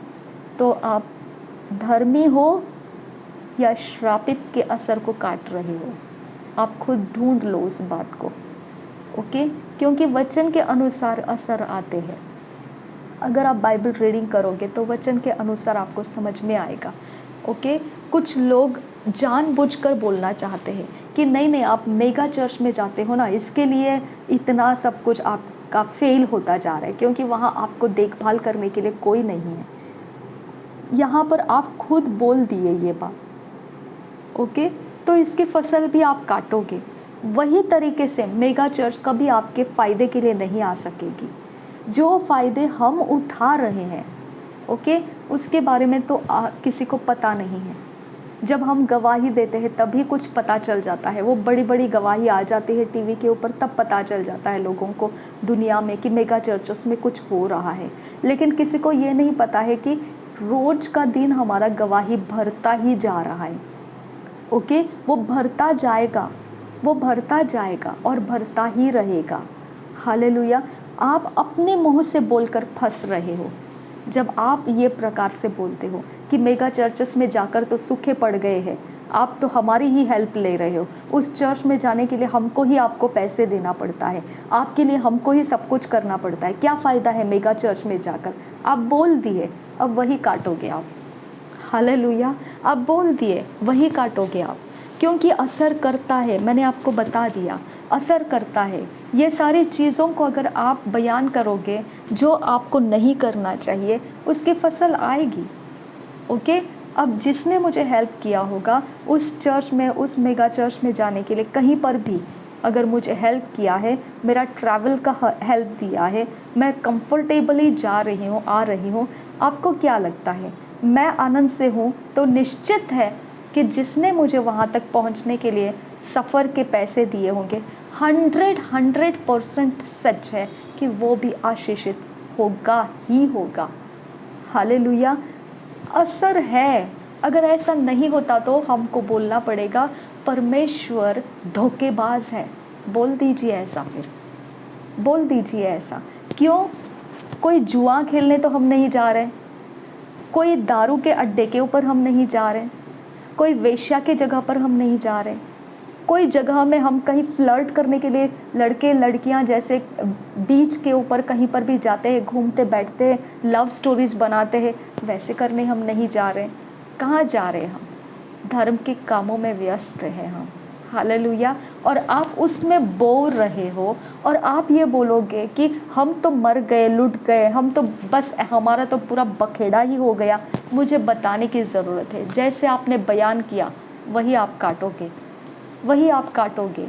मेगा चर्चेस की हेल्प आप तक पहुंच नहीं पाएगी, लोग उसका लाभ लेंगे, आपके बाजू में बैठकर लोग लाभ लेंगे। आप सोच में पड़े रहेंगे, मुझे क्यों नहीं लाभ मिलता है इसका, मेरे बाजू में बैठा हुआ इंसान आशीष लेकर चला गया, मुझे क्यों नहीं आशीष मिला, ऐसे सोचोगे आप। ओके, ऑनलाइन देखकर लोग आशीषित हो जाएंगे। सिर्फ उनका फोटोग्राफ अगर आपके घर के दीवार के ऊपर एडवर्टाइजमेंट, गॉस्पल के एडवर्टाइजमेंट डाल दोगे, आप आशीषित होते हुए लोगों को देखेंगे, लेकिन आप खुद आशीषित नहीं हो पाएंगे। क्यों? क्योंकि आपके बयान गलत हैं। ओके, तो आप जो परमेश्वर के धर्म के कामों में व्यस्त है, उन बातों को समझिए आप। ओके, उन बातों के विषय में आप कभी चर्चा मत कीजिए कि आपने मार खाए फाइनेंस में, आपका तो पूरा वाट लग गया, आपको तो इसकी उसकी गालियाँ खानी पड़ रही है, आपको तो बस ऐसे हो गया है कि बस रे बस, अब हमको आप एंटरटेन ना करें तो अच्छा रहेगा, ऐसी नौबतें आ गई है आपके ऊपर, बस आप ऐसे देख रहे हैं कि कभी हमारा पीछा छूट जाए इससे। तो ठीक है, वैसे ही आपको असर भी आ जाएगा। मुझे बोलने की ज़रूरत नहीं है, वचन के अनुसार है। हालेलुया। मैं धर्म के कामों में व्यस्त हूँ, आप मुझे धर्म के कामों में व्यस्त रहने की आज़ादी देते हैं, जब ट्रैवलिंग अलाउंसेस देते हैं या कुछ भी मेरे लिए करते हैं। धर्म के कामों में बोए जाने वाला पैसा आपको क्या लगता है बखेड़ा लेकर आएगा? तो बाइबल फेंक दीजिए बाजू में, उसकी आपको ज़रूरत नहीं है, क्योंकि आप समझे ही नहीं अभी तक बोने का असर क्या आता है। बाइबल आपकी काम की चीज़ नहीं है, पवित्र बाइबल आपके काम की चीज़ नहीं है, कलसिया आपके काम की चीज़ नहीं है। ओके, क्योंकि आपको पता नहीं है आप कहाँ पर बो रहे हैं। ओके, उस ज़मीन पर बो रहे हैं जहाँ से अभिषेक और काम आप देख पाते हो, जहाँ से वचन आप देख पाते हो, जहाँ से लोगों के जीवन बदलते हुए चैलेंज उठा रहे हैं वो लोग। ओके, आप देख पा रहे, और फिर आप बोलोगे कि आपके पैसे व्यर्थ जा रहे हैं, आपकी हेल्प व्यर्थ जा रही है, हम क्यों हेल्प करें, आपको उस वक्त दिया हुआ पैसा आपने लौटाया नहीं है, अभी वो इंसान मेरे साथ झगड़ने के लिए आ गया है, अब मैं क्या दूँ, मेरे पास कहाँ से है। यानी कि आपके अंदर बाइबल नहीं है, आपके अंदर पवित्र बाइबल नहीं है। हालेलुया। आपको पता नहीं है कि आप दुष्ट बन चुके हैं। अगर आप दुष्ट नहीं होते तो मैं आपके फुटस्टेप्स मैं बताती हूँ, क्योंकि मैं दिन और रात परमेश्वर के वचन में मनन करती हूँ। मुझे पता है आपके फुटस्टेप्स क्या होते थे। अगर कोई आपके पास मांगने के लिए आ जाता था तो आपने घुटने टेक दिए होते, आपने बोल दिया होता, लॉर्ड ये समय ऐसा है कि उस समय ये सिस्टर की मम्मी वो डेथ बेड पर चली गई थी, वहाँ पर इस सिस्टर ने हेल्प किया। परमेश्वर, अब ये सिस्टर का मन कठोर है, इसको मुझे देना है, ये परमेश्वर जानता है कि मेरे पास नहीं है। मेरे परमेश्वर, मैं इन दोनों के बीच में खड़ी हूँ, मैं मध्यस्थी की प्रार्थना करती हूँ, इस मैटर को सुलझा दे और हमेशा के लिए सुलझा दे, क्योंकि हमारे पास उसको देने के लिए कुछ नहीं है बाकी। इसके लिए हमारे लिए सहायता भेज, कोई तो डिवाइन हेल्प कर हमें। ये आपके धर्मियों के फुटस्टेप्स ऑर्डर किए जाते हैं परमेश्वर के द्वारा। ये फुटस्टेप्स आपके पास क्यों नहीं आए? आपके पास ये डायलॉग्स क्यों आए? मैं कमिटमेंट नहीं दे सकता हूँ, मैं यह नहीं कर सकता हूँ, मैं वहाँ नहीं जा सकता हूँ, मैं तो छूट गया हूँ, मैंने जितना बोला उतना किया। दुष्ट की जातियों में आप गिनती हो रहे हैं। हालेलुया। अब इसके बारे में आप मुझे दोष मत दीजिए, ओके? अगर आपको ये रिकॉर्डिंग मिल जाए और फिर आप इसको सुने और मेरे ऊपर आप उंगली उठाने की कोशिश करेंगे, मैंने आपके सामने वचन रखा है, ओके? स्क्रीन के ऊपर आपको वचन दिख रहे हैं। हालेलुया। ये कौन बोल रहा है? ये पवित्र वचन बोल रहा है। अगर आपने पवित्र वचन का अभ्यास नहीं किया है तो फिर उठकर आप मेरे साथ झगड़ने के लिए बैठोगे, क्योंकि दुष्ट को इसके अलावा कुछ नहीं आता है। हालेलुया। इसके लिए आप सुधर जाइए। आपके मुंह में ये शब्द कभी नहीं आना चाहिए कि आपने मुझे कुछ दिया और आपका नुकसान हो गया। आप परमेश्वर से माफ़ी मांगिए, आप परमेश्वर की ओर देखिए, परमेश्वर से बोलिए, कुरनेलियुस को तू नहीं भूला। कुरनेलियुस तो किसी के मुंह देखकर कुछ हेल्प नहीं देता था। हालेलुया। वो कहाँ भी जाते होंगे, जो हेल्प लेने के लिए आने वाले कौन थे? जो गरीब थे, विधवाएं थी, उसके कारण वो आनंदित होती थी। अय्यूब के कारण वो आनंदित होती थी। हालेलुया। तो क्या वो विधवाएं वो सारे इजरायली थे? नहीं, वो अन्य जातियों के थे। वो कुछ भी अपने बलिदान के लिए, अपने वेदियों पर चढ़ाने के लिए भी पैसे लेकर जाते होंगे, लेकिन अय्यूब के कारण वो विधवाएं भी आनंदित होती थी, ओके? कुरनेलियुस के कारण सब गरीब उस देश के आनंदित होते थे। यहूदियों के चाल से वो चलता था। हालेलुया। परमेश्वर ने स्वर्गदूतों को भेज दिया कुरनेलियुस के लिए। आपको क्या लगता है, मेरे लिए आपने जो किया, परमेश्वर आपके लिए कुछ नहीं करेगा? आपके देने की वजह से मैंने आनंद किया, ओके? मैंने अपने ट्रैवलिंग में आनंद किया, मैं कंफर्टेबल गई, कंफर्टेबल आई, अभिषेक में बढ़ गई, मरते हुए बच गई, ओके? मेरी कहानी, मेरी टेस्टमनीज, गवाहियाँ मेरे चैनल के ऊपर पड़ी हुई है। आपके देने की वजह से मैं चिंताग्रस्त में से आज़ाद हुई, ओके? ये कम है आपके लिए? हालेलुया। यानी कि आप दुष्ट के अंदर गिनती हो चुके हैं, अगर ये आपको महत्वपूर्ण नहीं लगता है। आमीन। तो यीशु मसीह के तरह ही बोलने की ज़रूरत आ जाती है कि आपने क्या करना है? मुझे दया की ज़रूरत है। हालेलुया। बलिदानों की नहीं। अगर तुम इसे समझ पाते तो अच्छा होता, यीशु मसीह ने बोला उसके चेलों को, ओके? तुम दशमांश तो सब बातों का देते हो, लेकिन कभी इन बातों का भी दिया करें जो इमोशनली हैंडल होते हैं। हालेलुया। तो इस प्रकार से आपको ध्यान देना है। पवित्र बाइबल दिन रात मनन कीजिए, आपके हृदय को शुद्ध कीजिए और सिधाई और खराई के मार्ग से जाइए, नहीं तो आपका देश डेजर्ट, विल्डरनेस के समान ही रहेगा। उसके लिए दूसरा रास्ता नहीं है। आमीन। ये सब के लिए है, ये मेरे लिए भी है।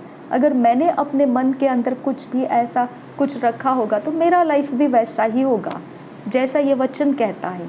अगर मैंने मनुष्यों के ऊपर भरोसा रखकर मेरे डॉक्यूमेंट्स के लिए उनके हाथ पांव जोड़ने के लिए जाऊं, इस अधिकारी को उस अधिकारी के सामने गिड़गिड़ाऊं, रोऊं, उसके पास जाकर मैं नतमस्तक हो जाऊं, एकदम घुटने टेक कर उसकी विनतियाँ करने लगूं, तो मेरे लिए वो ईश्वर बन जाएंगे। हालेलुया। मैं नहीं करती हूँ, मेरे डॉक्यूमेंट्स रुके हुए पड़े हैं, मैं तरस रही हूँ कि मेरा वो पैसिव इनकम स्टार्ट हो जाए, ओके? नहीं तो मुझे घर बेचकर कुछ इंतज़ाम करना पड़ेगा। मेरा हालत इतना बेकार है, लेकिन मैंने उस झुकने का अवस्था को नहीं लिया हाथ में। हालेलुया। मेरे पास सारे रास्ते कहाँ से आते हैं?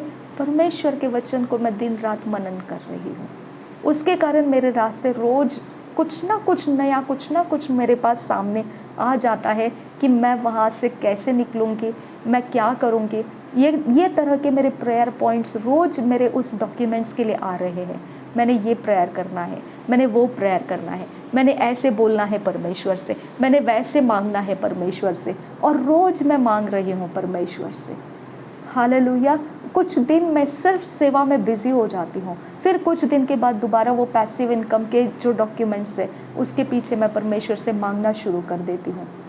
क्या मैं उसके पीछे पड़ी रही? नहीं, मैं धर्मियों के कामों में व्यस्त हूँ और मेरी ज़रूरत के लिए मैं परमेश्वर से मांगती रहूँ। क्या मैं अधिकारियों के पीछे पड़ गई? नहीं। कितने सारे ऐसे डॉक्यूमेंट्स थे जो मेरे हाथ से साइन हो नहीं सकते थे। ओके, मेरे लिए कोई साइन दे नहीं सकता था। मेरे लिए बोला गया था 20,000 30,000 दे दो तो आपके साइन करवा सकते हैं। ओके, कोई अदालत में कोई वकील के हाथ में जाकर ये केस दे दो तो आपके ये साइन हो सकते थे। इतने बड़े बड़े डॉक्यूमेंट्स, घुटनों पर मैंने प्रेयर किया, सिर्फ दिन और रात मैंने परमेश्वर को दुहाई लगाई और मेरा परमेश्वर मेरी आवाज़ को सुना। हालेलुया। और वो सफल हो गए। मैं खुद जाकर वो कैसे मैं उनके सेक्रेटरी से बात किए, ऑफिसर्स के सेक्रेटरी से बात किए, कैसे मैंने उनका 3-4 बार विज़िट किया। मुझे नहीं पता उनके अंदर क्या महसूस हो गया, सीधा उन्होंने मुझे डायरेक्टर के पास भेज दिया। वहाँ डायरेक्टर ने मेरी सुनी, मेरे सामने खड़े, मैं खड़ी हूँ, मेरे सामने उन्होंने सिग्नेचर्स दिए और वो पेपर्स मैंने जाकर सबमिट किए। आप सोचिए, क्या ये मेरा परमेश्वर विश्वास योग्य नहीं है क्या? आपको वो दुखी कैसे कर सकता है जब आपने मेरे लिए कुछ किया है? सोच कर देखिए आप, बोलने से पहले सोच कर देखिए आप। हालेलुया। इसके लिए आपको गिल्ट में क्या है वो परमेश्वर से बयान करो। आपके मन के अंदर अशुद्धता क्या है वो परमेश्वर के सामने बोलो। आपके मन के दुख खोल दो परमेश्वर के सामने, आगे देखो फिर परमेश्वर क्या करता है। हालेलुया। दुष्ट मत बनो, क्योंकि परमेश्वर एक लड़की है, ओके, उनके हस्बैंड उनको पैसे देते हैं।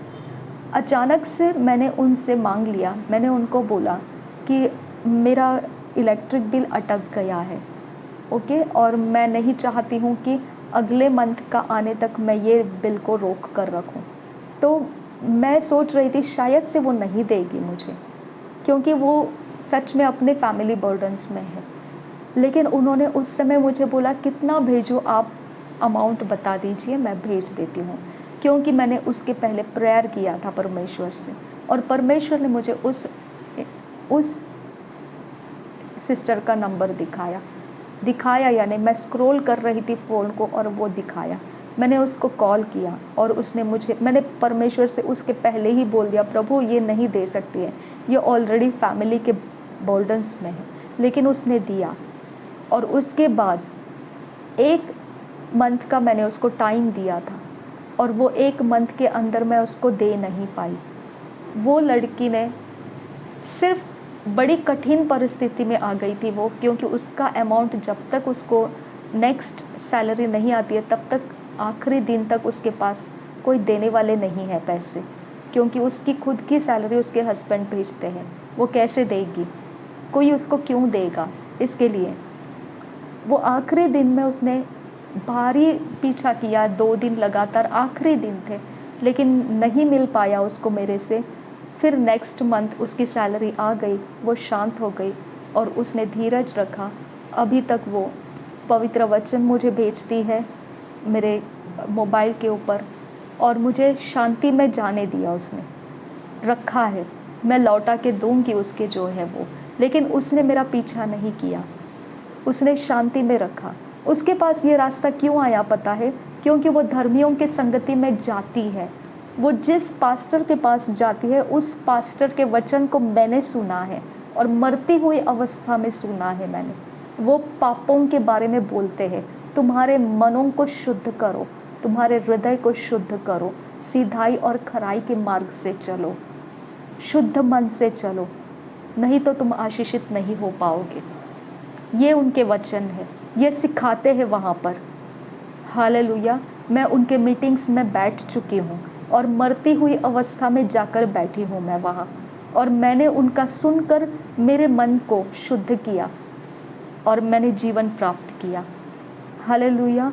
आप समझिए इस बात को, वो वचन को समझिए।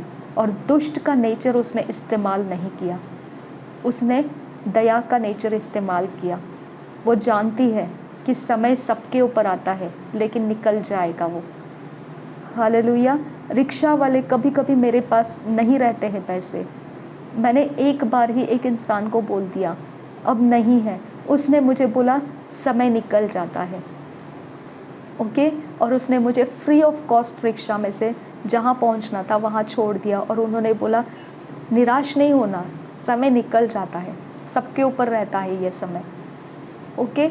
आप समझिए, ये वर्ड्स उसके पास किसने दिए?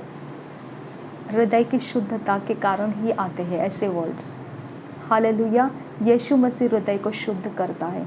अगर आप ये बातों को नहीं समझोगे, मेरे बारे में कुड़कुड़ाओगे, आप खुद अपनी ब्लेसिंग्स को खो देंगे। मुझे परवाह है क्या? मुझे कोई परवाह नहीं है। मुझे आप दोगे तो मेरा समय रुक गया था क्या? नहीं रुका, ओके। आपके यहाँ से कुछ मिलेगा और फिर मैं आगे जाऊँगी, तो आप सोचिए 2 साल हो गए मेरे मम्मी के बाद, मैं आज भी बेहतर तरीके से आगे जा रही हूँ। हालेलुया। गिरते हुए जा रही हूँ, कुछ भी नहीं है हाथ में। लोग मेरे सारे बिल्स भर रहे हैं, लेकिन बिल्स आज भी अप टू डेट भर दिए गए हैं। हालेलुया। अब अगर आप कुड़कुड़ाओगे, अब अगर बोलोगे कि मैंने दिया इसके लिए ऐसे हो गया वैसे हो गया, तो फिर आप ब्लेसिंग्स खो देंगे। मेरे पास इसके लिए फिर कोई दूसरा जवाब नहीं है, ओके। मेरा लास्ट ऑप्शन यही है कि मैं अपना घर बेच दूंगी और पैसे आपके लौटा दूंगी, लेकिन क्या आपको ब्लेसिंग्स मिलेगी? नहीं मिलेगी, नहीं मिलेगी। क्यों नहीं मिलेगी? फिर आप बखेड़ों को देखकर बोलोगे दूसरे आशीषित हो रहे हैं, मैं क्यों आशीषित नहीं हुआ? मैं क्यों ऐसे तंग हो गया हूँ? मेरा ऐसे क्यों हालत हो गया हूँ? क्योंकि आपके कन्फेशंस है वैसे। हालेलुया। तो आप समझिए इस बात को, वचन के अनुसार सही नहीं है। आपको दुष्ट नहीं बनना है, आपको मनुष्य के ऊपर नहीं टेक लेना है। और आपके पाप अगर गिल्ट कॉन्शियस में है, तो आप उसको परमेश्वर के साथ बयान करके मन को शुद्ध कीजिए। वहीं से आपके रास्ते परमेश्वर सीधा और खराई के बनाएगा, और आप आगे कभी भी इस प्रकार की भाषा नहीं बोलेंगे जैसे आज कभी भी किसी भी वक्त आप बोल देते हैं, ओके, कि मेरी वजह से, आपकी वजह से ऐसा हो गया, आपकी वजह से मैं ये हो रहा है मेरे साथ, वो हो रहा है मेरे साथ। ये भाषा आप कभी यूज़ नहीं करेंगे, ओके। मुझे कोई फ़र्क पड़ता है ऐसे बातों से? नहीं। मुझे पता है दुष्ट की भाषा यही होती है। मैं सिर्फ आपको देखकर हंसती हूँ, ओके। आपके ऐसे वार्तालापों को देखकर, आपके ऐसे कम्युनिकेशंस को देखकर मुझे हंसी आ जाती है। ये दुष्ट बन गए हैं। हालेलुया। मुझे हंसी आ जाती है, मैं आप लोगों के ऊपर हंसती हूँ, क्योंकि मुझे पता है ये आपका टाइम है मेरे लाइफ के अंदर बोने का, ओके। लेकिन आप नहीं बोलते हैं, तो मेरा कोई कुछ बिगाड़ नहीं सकता है, कोई कुछ नहीं बिगाड़ सकता है, ओके। मुझे मेरा घर बेचकर इनकम जनरेट करने को टाइम नहीं लगेगा। ये कोई सोना और चांदी नहीं है मेरे लिए कि मुझे अपने लिए संभाल के रखना है। इसके पैसे मुझे सेवकाई में दे देना है और थोड़े बहुत मेरे लिए रख लेना है, ख़त्म बात, ओके। तो ये बहुत बड़ी चीज़ नहीं है कि मेरा फाइनेंशियल स्टेटस मैं चेंज नहीं कर पाऊँगी, लेकिन मैं उस शक्ति से नहीं जीती हूँ। अपने बुद्धि का सहारा मत ले, अपने समझ का सहारा मत ले, परमेश्वर के ऊपर अपने काम को सौंप दे, वो तेरे लिए मार्ग बनाएगा। ये मेरा रोड है, ये मेरा मैप है, रोड मैप है। प्रोवर्ब्स का 3 अध्याय का 5 से 7 वचन, ये मेरा रोड मैप है। हालेलुया। और इस रोड मैप में मैंने वो पैसिव इनकम को मांग के रखा है परमेश्वर से। मैं क्यों बेचूं मेरा घर? हालेलुया। हाँ, थोड़ी तंगी हो जाती है, परेशानी हो जाती है, मुझे बहुत मुश्किल हो जाती है, ओके। कुछ चीज़ें मुझे जैसे हो जाता है ना कि मजबूरन मुझे बेइज्जत होकर लेना पड़ता है, ओके। लेकिन मैं उसमें भी सहने के लिए तैयार हूँ, क्योंकि वहाँ के बाद ही एक समय आएगा जब मैं भरपूरी से होंगी और मैं लोगों को देने वाली बनूंगी। हालेलुया। वो समय आएगा। क्यों आएगा? क्योंकि परमेश्वर को मैंने मांग रखा है। हालेलुया। वो मुझे निराश नहीं करेगा, वो मेरी आशा को नहीं तोड़ेगा। उसके ऊपर मैंने आशा रखी है, उसके ऊपर मैंने अपना भरोसा रखा है, मनुष्यों के ऊपर नहीं रखा। ओके, इसके लिए मेरे पास एक जन नहीं है कोई हेल्प करने वाला। अचानक से कोई नया इंसान आ जाता है। ओके, अचानक से कोई इंसान तैयार हो जाता है, लेकिन शत्रु मेरे ऊपर जो दुष्ट मन से बनाया हुआ है, भड़काया हुआ है, दुष्टता से भड़काया हुआ है, वो तलवार लेकर जैसे मेरे ऊपर उठ जाता है। अब भी के अब भी दे दे मुझे, अब भी के अब भी दे दे मुझे। आपका मन दुष्ट हो चुका है। ये ओपन बात है। ओके, ये ओपन बात है और इसके साइड इफ़ेक्ट्स है, इसके असर है। ठीक है ना। तो अब मैंने सिर्फ इसके लिए बोला क्योंकि मैं सेवा करती हूँ और मेरा काम है करेक्शंस में रहना, एडिफिकेशंस में रहना, सुधार में रहना। मैं अपने आप का भी सुधार करते रहती हूँ कि मेरा मन दुष्टता में ना बदल जाए। और हम सबके बीच में भी ये बातों को रखती हूँ ताकि मेरे साथ जो लोग चल रहे हैं वो भी इस बात को समझे कि दुष्टता के कारण बखेड़े रहते हैं और ये सारी चीज़ें एक मन होकर हमें सुधार के लिए लेना है। परमेश्वर का वचन सच्चा है, उसको कोई चैलेंज नहीं कर सकता है। और वो इफ़ेक्ट अगर हमारे लाइफ में दिखने लगा तो साबित करता है हमारे हृदय के अंदर क्या है। हालेलुया, वो साबित कर देता है। इसके लिए हम किसी की सफाई देने की ज़रूरत नहीं है। मैं कसूरवार हूँ या नहीं हूँ, मैं गुनहगार हूँ या नहीं हूँ, क्या मैं परमेश्वर के न्याय में आऊँगी या नहीं आऊँगी, क्या मैं परमेश्वर की पनिशमेंट में आऊँगी या नहीं आऊँगी। आप कितना बाइबल पढ़ते हो और कितना समझे हो, वो आपके हृदय के अंदर उस प्रकार का हम्बलनेस डालेगा। ओके, उस प्रकार का नियंत्रण डालेगा। जीभ को कोई वश नहीं कर सकता है ना। लेकिन परमेश्वर का वचन, पवित्र आत्मा का सामर्थ्य हमारे जीभ को सही दिशा में चलाना चाहिए।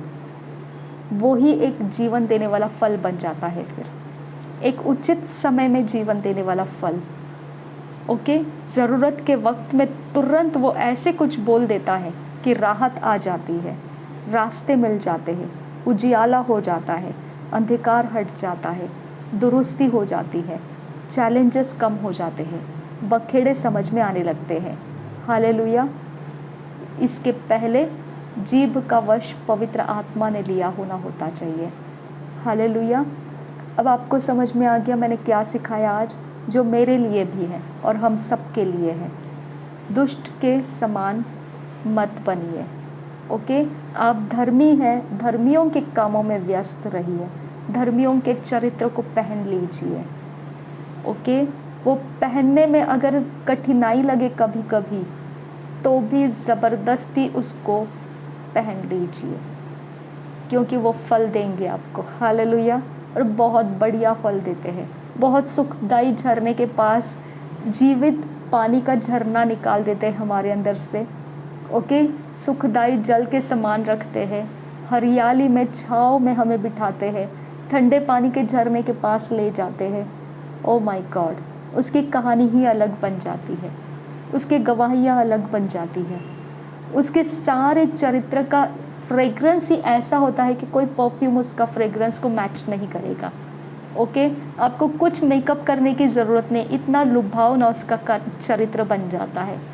ओके, उसका सारा सब कुछ इतना लुभावना बन जाता है कि आप सोचोगे काश मैं भी इसके समान हो जाता।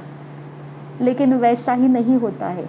हर एक डायमंड को पहले कोयले में से बाहर आना पड़ता है और बहुत सारे प्रोसेस में जाना पड़ता है, उसके बाद वो डायमंड बनता है। ये चरित्र ऐसे ही नहीं आता है, उसके लिए वो चरित्र में अपने आप को धकेल देना पड़ता है, टूटना पड़ता है, गिरना पड़ता है, उसके अंदर रुके रहना पड़ता है जब तक कि हम उस डायमंड में परिवर्तित ना हो जाए। आमीन। बाकी आपकी इच्छा, आपके मन को आप संभालिए। सब बातों से ज़्यादा अपने मन की रखवाली कर, क्योंकि उसमें से जीवन का स्रोत निकलता है। हालेलुया। मन को दूषित मत होने दीजिए, दुष्ट बनने मत दीजिए। और दुष्ट क्यों बनता है? दुष्ट के चिन्ह क्या हो जाते हैं, सब मैंने आपको सिखाया है, मैंने खुद भी सीखा है। हम सब परमेश्वर की ओर ध्यान देंगे और परमेश्वर की ओर से हमारी आशाएं पूरी हो जाएगी। आमीन। उसके वचनों पर चलते हुए हम नहीं थकना है। नासरी यीशु के नाम में हम सब आशीषित रहे और भरपूरी से और बहुतायत से आशीषित हो जाए। आमीन, आमीन, आमीन। नासरी यीशु मसीह के नाम में मांगते हैं पिता, सुन और कबूल कर। आमीन, आमीन, आमीन। प्रभु यीशु मसीह हम सबके साथ बना रहे। आमीन, आमीन, आमीन।